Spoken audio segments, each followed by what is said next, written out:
नमस्ते dear students. मैं हूं गौरव चोपड़ा और आज हम डिस्कस करेंगे आरबीआई की एमपीसी के लेटेस्ट अनाउंसमेंट्स के बारे में। यह अनाउंसमेंट कल यानी 6 अगस्त को की गई थी हमारे आरबीआई गवर्नर शक्तिकांत दास जी के द्वारा। वेल, शक्तिकांत दास जी के सामने एक अनोखी चुनौती है। So will try to understand what are the tough task for our RBI governor in this session. अब अनाउंसमेंट्स के बारे में जानने से पहले आइए हम थोड़ा सा बेसिक्स क्लियर कर लें। एमपीसी का मतलब मॉनेटरी पॉलिसी कमिटी होता है। यह हमारी इंडियन इकोनॉमी की ग्रोथ को डायरेक्टली अफेक्ट करती है। एमपीसी सबसे पहले उर्जित पटेल, जो फॉर्मर आरबीआई गवर्नर रह चुके हैं, उनके द्वारा यह कमिटी प्रपोज की गई थी and eventually this committee came into force in June 2016। ये कमिटी का बेसिक मिशन यही था कि जो बेंचमार्क पॉलिसी इंटरेस्ट रेट है यानी रेपो रेट, इसे सही मायने में लाया जाए ताकि जो इन्फ्लेशन है वो एक रेंज में ही रहे। जैसे इन्फ्लेशन टारगेट इंडिया का 4% है, +2 या -2 के रेंज में है, यानी अपर टॉलरेंस लिमिट 6% है एंड लोअर टॉलरेंस लिमिट 2% है। मॉनेटरी पॉलिसी कमेटी को reserve bank of India act 1934 के तहत एटलीस्ट एक साल में 4 मीटिंग्स ऑर्गेनाइज करनी पड़ती है। अब ये टीम 6 मेंबर्स की है। 3 आरबीआई की तरफ से होते हैं, उसमें से खुद आरबीआई गवर्नर होता है एंड बाकी के 3 मेंबर्स को सरकार चुनती है। तो ये है करंटली मॉनेटरी पॉलिसी कमेटी के मेंबर्स: शक्तिकांत दास, माइकल पात्रा, जनक राज, चेतन घाटे, पमीदुआ, रविंद्र धोलाकिया। ये मॉनेटरी पॉलिसी कमेटी की मीटिंग जो 24th मीटिंग थी आरबीआई के द्वारा, ये मीटिंग एमपीसी के मेंबर्स के पूरे 4 साल की साइकिल कंप्लीट कर ली है। अब शक्तिकांत दास जी के द्वारा काफी मेजर अनाउंसमेंट्स किए गए। आइए हम एक एक करके जाने कि ये क्या अनाउंसमेंट्स की गई। सबसे पहले आते हैं रेट्स पे। यहां सबसे बड़ा निर्णय ये कमेटी ने रेट्स को लेकर लिया है कि उसमें कोई बदलाव नहीं होगा, यानी रेपो रेट जो रीपर्चेज रेट होता है उसे 4% ही रहने दिया गया है। अब रेपो रेट का मतलब है कि जब कमर्शियल बैंक्स आरबीआई से पैसा उधार लेते हैं तो उसका जो भी ब्याज होगा वो कमर्शियल बैंक्स आरबीआई को इंटरेस्ट देगी, यानी आरबीआई को पे कर देगी। उस इंटरेस्ट रेट को रेपो रेट कहा जाता है, repurchase rate. Reverse repo rate यानी reverse repurchase rate, commercial banks को कितना इंटरेस्ट मिलेगा अगर वो अपना पैसा आरबीआई के पास रख दे। एज ऑफ 7 अगस्त 2020 इंडिया में रेपो रेट 4% है एंड रिवर्स रेपो रेट 3.35% है। अगर आरबीआई के द्वारा रेपो रेट कम किए जाते हैं तो इसका मतलब बैंकों के पास अब ज्यादा पैसा रहेगा आगे लेंड करने के लिए। मतलब इन्फ्लेशन रेट बढ़ेगा क्योंकि अब इकोनॉमी में ज्यादा लिक्विडिटी पंप की जा रही है रेपो रेट्स को कम करके। और अगर रेट्स बढ़ा दिए जाते हैं तो बैंकों के पास अब कम पैसा रहेगा इकोनॉमी में लेंड करने के लिए। मतलब इन्फ्लेशन रेट आने वाले समय में थियोरेटिकली कम होना चाहिए, पर पिछले 1.5-2 साल में करीब 250 बेसिस पॉइंट्स यानी करीब 2.5% से रेट गिरा दिए गए और इन्फ्लेशन यानी सीपीआई 6% तक का चला गया है। जैसे कि आप इस ग्राफ में देख सकते हैं, सीपीआई बेस्ड रिटेल इन्फ्लेशन जून के महीने में 6.09% था।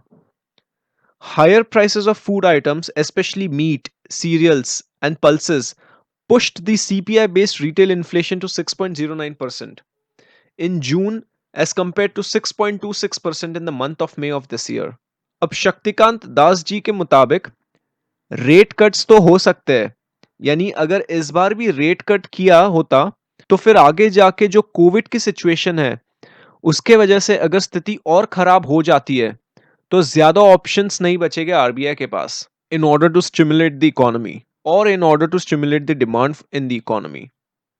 अब आरबीआई ने एक स्पेसिफिक इन्फ्लेशन रेट टारगेट किया है जो कि 4% है एंड ये +2% या -2% हो सकता है। अब करंटली इंडिया में इन्फ्लेशन रेट 6.09% है, जैसे कि हमने पिछले स्लाइड के ग्राफ में देखा। और हमने समझा कि अगर रेपो रेट गिरा दिए जाते हैं तो चीजें महंगी होने लगती है और चीजें महंगी होने के कारण इन्फ्लेशन रेट बढ़ता है। और रेट कट्स तो हमने पिछले 6 महीनों में देखा ही है। इन्फ्लेशन रेट कम नहीं हुआ है, इनफैक्ट काफी बढ़ गया है। ऐसा होना नहीं चाहिए।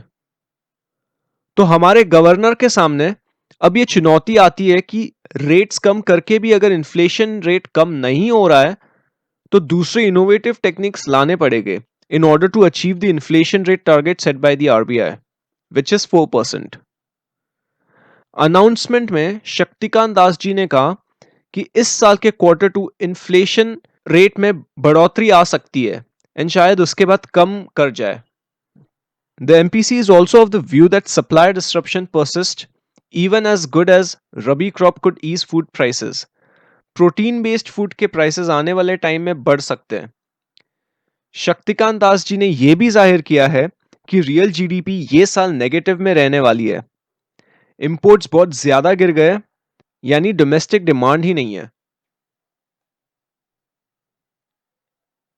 जैसे कि आप इस ग्राफ में देख सकते हो कि अप्रैल 2018 से रियल जीडीपी का एक डाउनवर्ड ट्रेंड ही रहा है.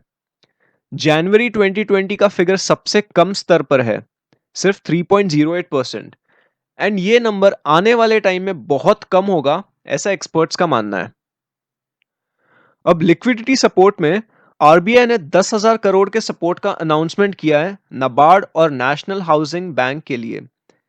इसके लिए एक रेजोल्यूशन विंडो रहेगा स्ट्रेस्ड एसेट्स को रिजॉल्व करने के लिए, यानी रीस्ट्रक्चरिंग का ऑप्शन अभी अवेलेबल किया जाएगा उन अकाउंट्स के लिए जो एक्चुअली डिजर्विंग है, यानी if loans are classified as standard as on 1 March 2020.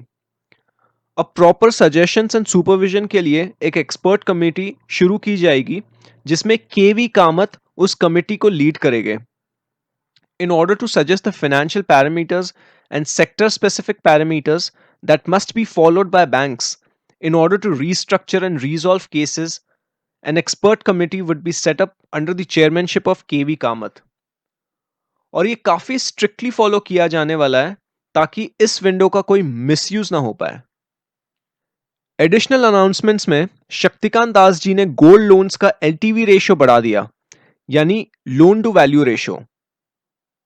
तो पहले आप अगर सोना गिरवी रखते थे तो उसका सिर्फ 75% ही लोन अमाउंट मिलता था, लेकिन अभी ये 75% 90% कर दिया गया है till March of 2021. To enhance the safety of cheque payments, it has been decided to introduce a mechanism of positive pay for all checks of values more than 50,000. This will cover approximately 20% and 80% of the total checks by volume and value respectively.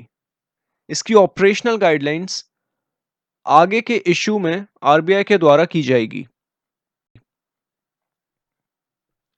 और priority sector की बात की जाए, बैंकों को 40% lending priority sector में करनी चाहिए. अब प्रायोरिटी सेक्टर यानी एग्रीकल्चर या माइक्रो एंड स्मॉल एंटरप्राइजेस या रीन्यूएबल एनर्जी सेक्टर या फिर एजुकेशन, इन सेक्टर्स में पैसा जाना चाहिए. तो अब स्टार्टअप्स को भी इस प्रायोरिटी सेक्टर लेंडिंग में ऐड कर दिया है. आज के सेशन के लिए बस इतना ही रखते हैं. जाने से पहले ये क्वेश्चन ऑफ द डे में आप लोगों के लिए लाया हूं, इसे प्लीज पॉज करके आंसर कमेंट सेक्शन में लिख दीजिए और कमेंट सेक्शन में यह भी बताइए कि अगली एमपीसी मीटिंग कब होगी. We now come to an end to this session. Here are some useful resources for you from PT family. Make use of these. उम्मीद करता हूं ये सेशन आपको पसंद आया होगा. नमस्ते, जय हिंद.